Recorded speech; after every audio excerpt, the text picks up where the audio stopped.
Aries. Happy full moon.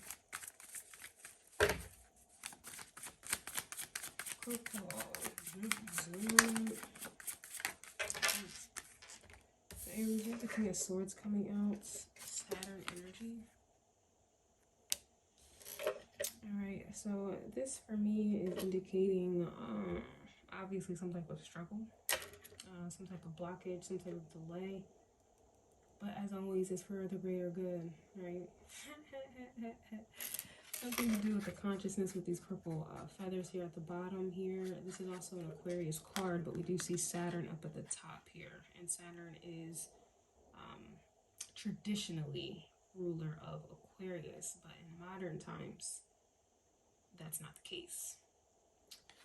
So for this to be coming out, there is something to do with tradition and obviously modern times here. And obviously with Saturn's presence, a lesson, an obstacle, some type of delay or blockage. I don't associate lessons with Saturn. Lessons actually are derived from Jupiter.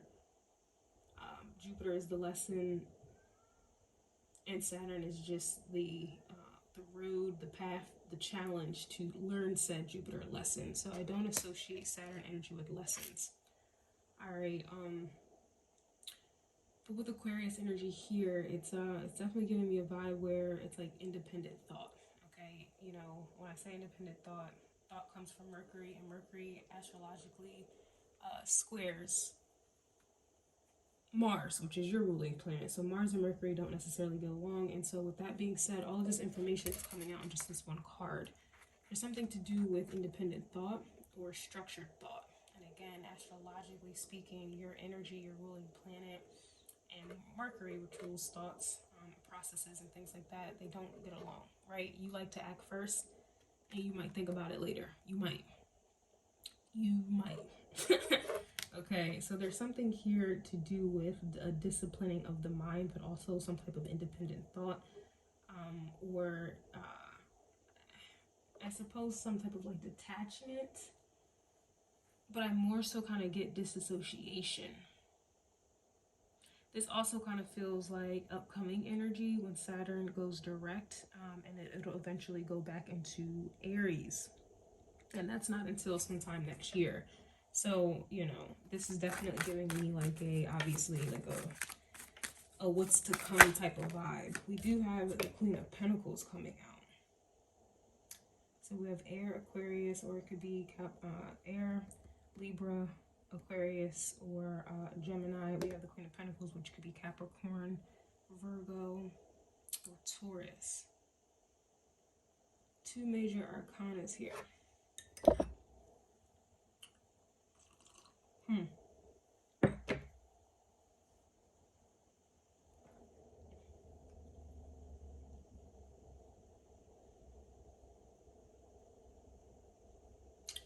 This may have something to do with family, like a mother figure.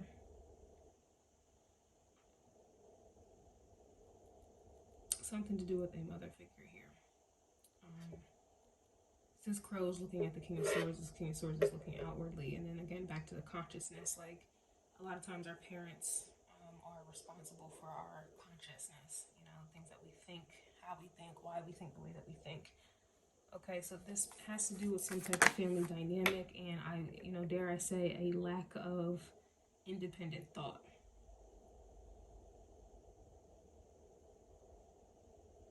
And then with that Saturn influence, is kind of like being stuck in however you were taught or whatever to think, whatever. Again, I read energy, so this is coming out in Aries reading. But this is more so about like Aries energy, meaning, you know, new beginnings. It actually, the first house you rule the first house, rules consciousness. Okay, one's consciousness. Just think of a baby coming out of the womb. They become conscious, and then the parent is responsible for raising that child. And how you raise a child is basically how they begin to think, and whatever the case is, it just goes on and on. So yes, this is an Aries reading, but it's not necessarily about Aries sign. So if you guys are listening to this like, wait, I don't have an issue with my parents, where I can think for myself. I'm not reading like that. I'm reading in terms of the first house. I'm reading in terms of what Aries energy embodies. This is about, you know, going on a journey. Life is the journey, learning, you know, you leave the house, you're on your own. You know, you can't go to your parents or your caretakers for everything. You have to become your own person. And that comes with trials and tribulations. So with that in mind, this is definitely giving me an energy where someone is unable, okay, they are unable to think for themselves or go through life without some type of mother figure here, feminine figure. Okay, we do have the Hierophant, which is Taurus energy, a lot of major arcanas. And so the Hierophant is Taurus energy. This is also like a student-teacher kind of energy, but Taurus energy is also about tradition. And this Taurus energy also indicates, like, again, how we were raised, what we have been taught. What we have been taught. And so this, again, is just kind of reiterating the fact, like, how somebody has been taught. Like, it's just going past, it's going down the line. Like, someone is stuck in that.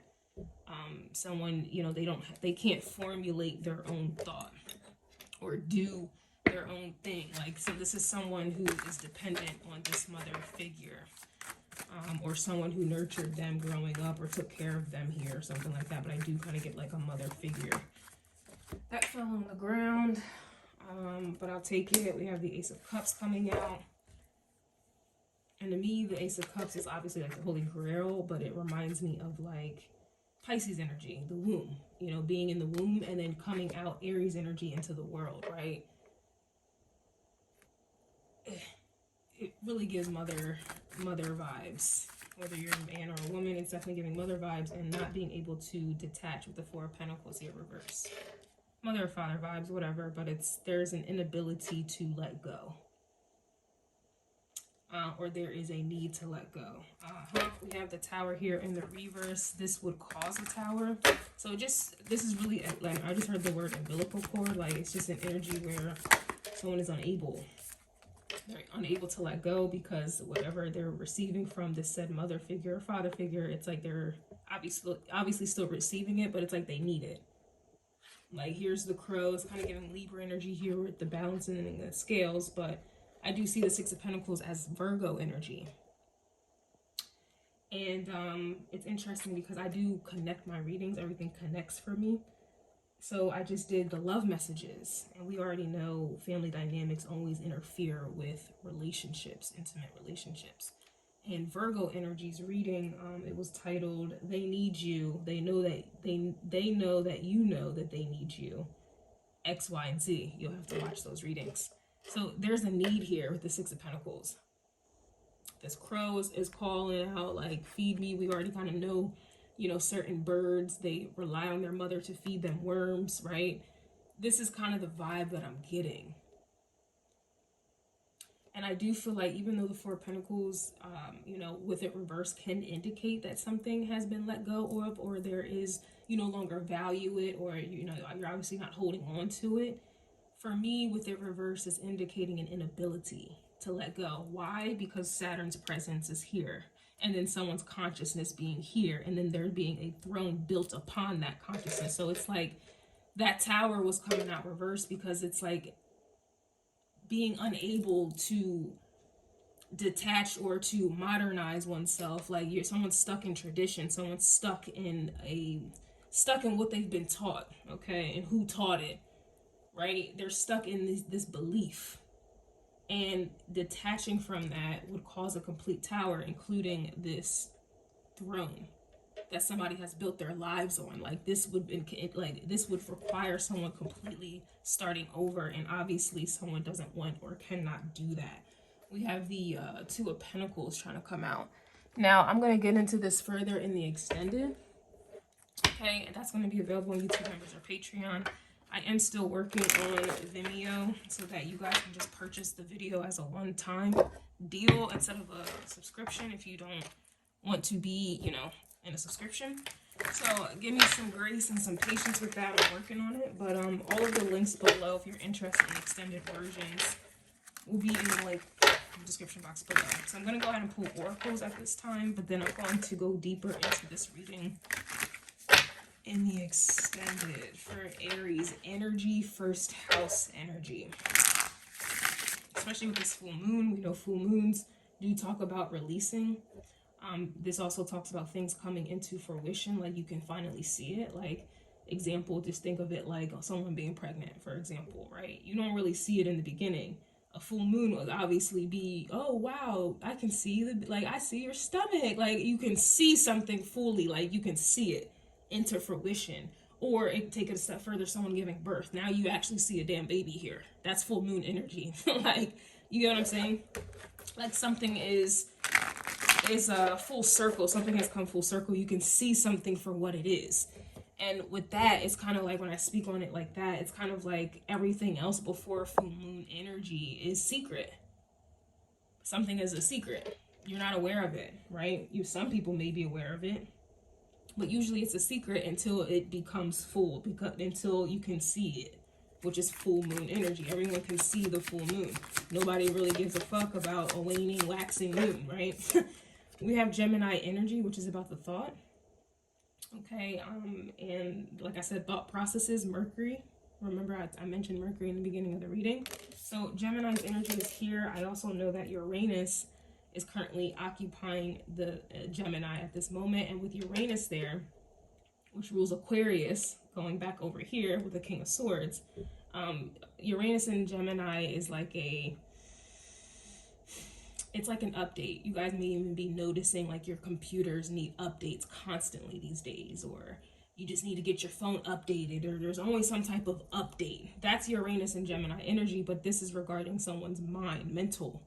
Somebody is being, or people are being updated mentally, but then you have people who refuse updates. You have people who don't want any updates. And so we know what happens when that occurs. Your system starts to lag. Right? Your system starts to lag. You obviously are not able to upgrade if you want to get a new app or something. You're not able to get that app because you didn't upgrade your system. So now you're being held back, right?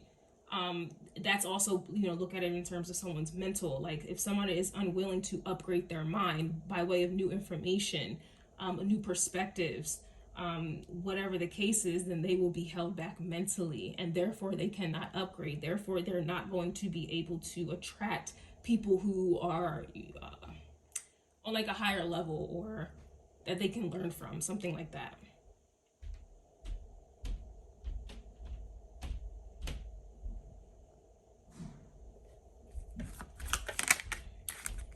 What we have is a carefree kind of day.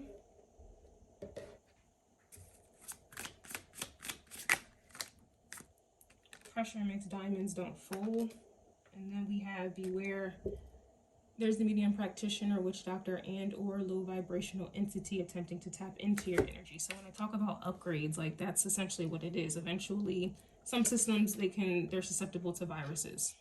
And if we think about that in regard to someone's mental, this is like negative thoughts, all right, that can eventually like poison your perspective, or whatever the case is.